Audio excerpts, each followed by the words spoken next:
Assalamualaikum warahmatullahi wabarakatuh. Halo semuanya, aku Audrey Sikina Novita dari kelas 11 kelas F5 nomor absen 4.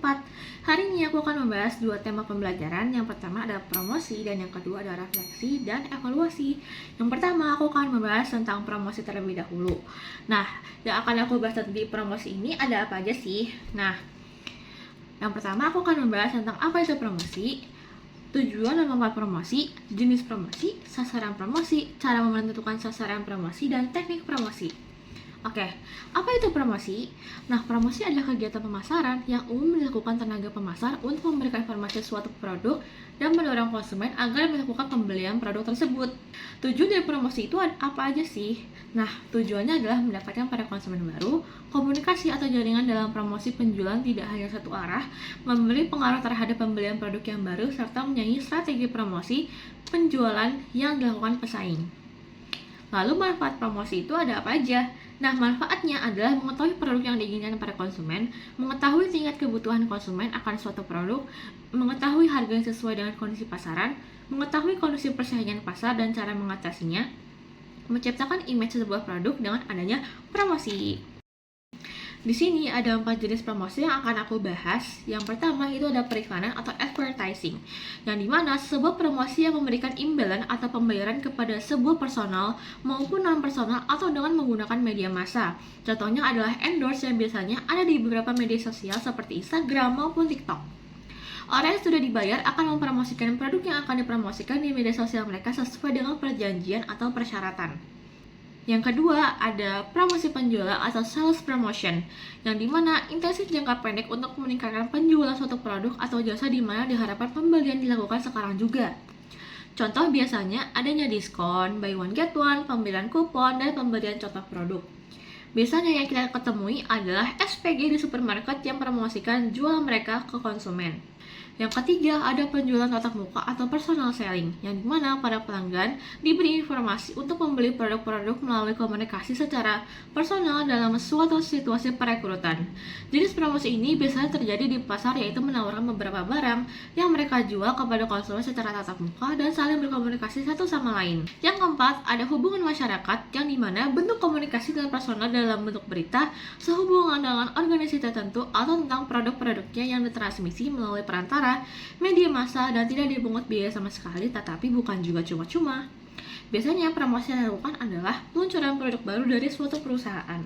Lalu sasaran dari promosi itu ada siapa saja? Nah, sasaran dari promosi itu ada para agen dan juga distributor yang bersedia menjualkan produknya, pembeli yang memiliki kekuasaan dan bisa memerintahkan untuk membelinya, seluruh masyarakat konsumen agar mereka mau membeli produk, dan para pemakai produk tersebut pada waktu sekarang.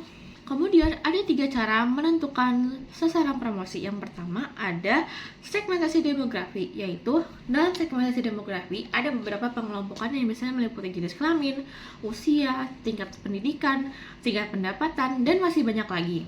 Dari pengelompokan yang sudah dibuat, kalian bisa mengetahui produk yang cocok untuk dipromosikan dan bagaimana cara mempromosikan yang tepat sesuai dengan segmentasi demografi tersebut.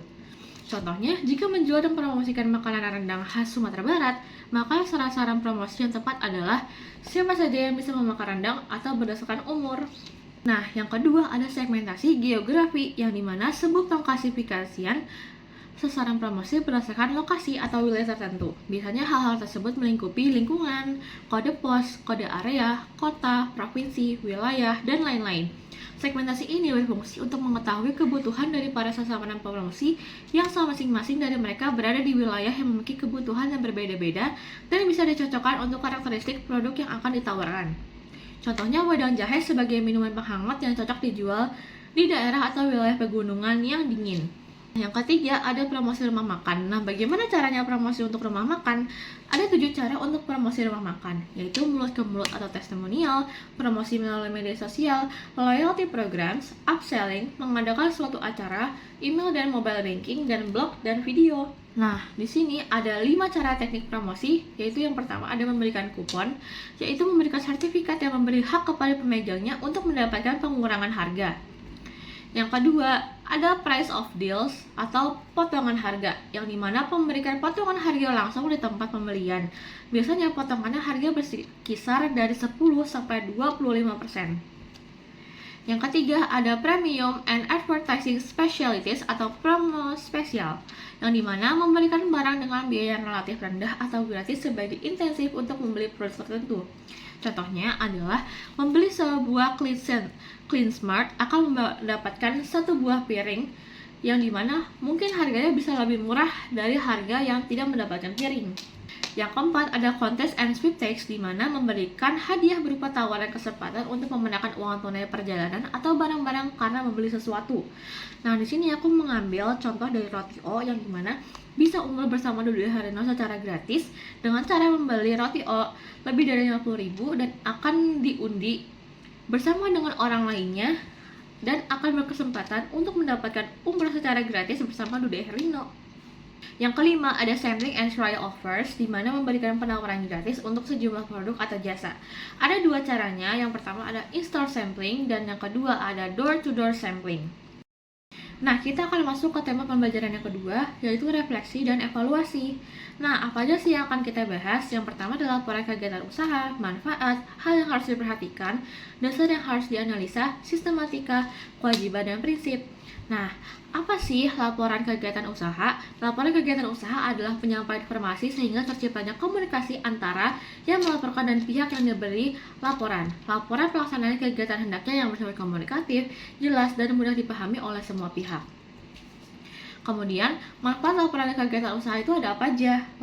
Manfaatnya ada membantu wirausaha untuk mengembangkan usaha, membantu wirausaha untuk memiliki kritis dan objektif sebagai alat komunikasi dalam memaparkan kepada pihak lain, dan membantu meningkatkan dan keberhasilan para wirausaha. Nah, apa aja sih yang harus diperhatikan dalam menganalisis laporan?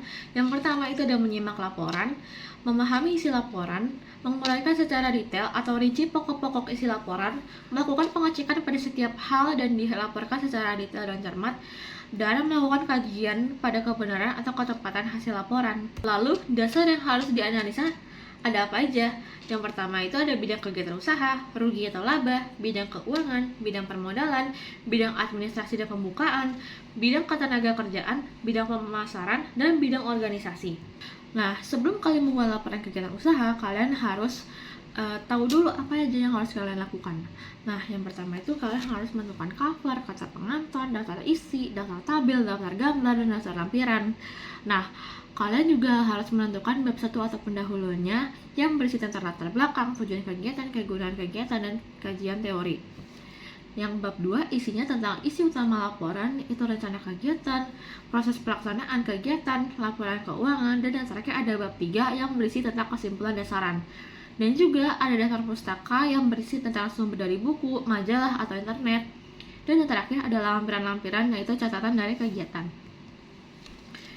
Nah, kewajiban seseorang pengelola usaha atas pembuatan laporan kegiatan usaha itu ada apa aja? Yaitu yang pertama adalah harus memahami artinya pentingnya laporan, harus dapat mendistribusikan laporan, baik yang bersifat umum maupun khusus, harus menyiapkan sarana, data-data, dan teknisnya, serta latihan-latihan penyusunan sebuah laporan kegiatan usaha.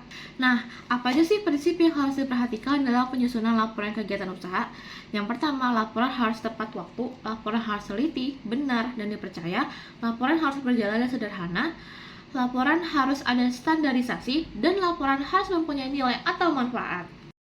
Nah, sampai sini dulu pembelajaran kita hari ini. Semoga bermanfaat untuk kalian semua. Aku Auda Sakinah Novita, izin pamit. Dadah. Wassalamualaikum warahmatullahi wabarakatuh.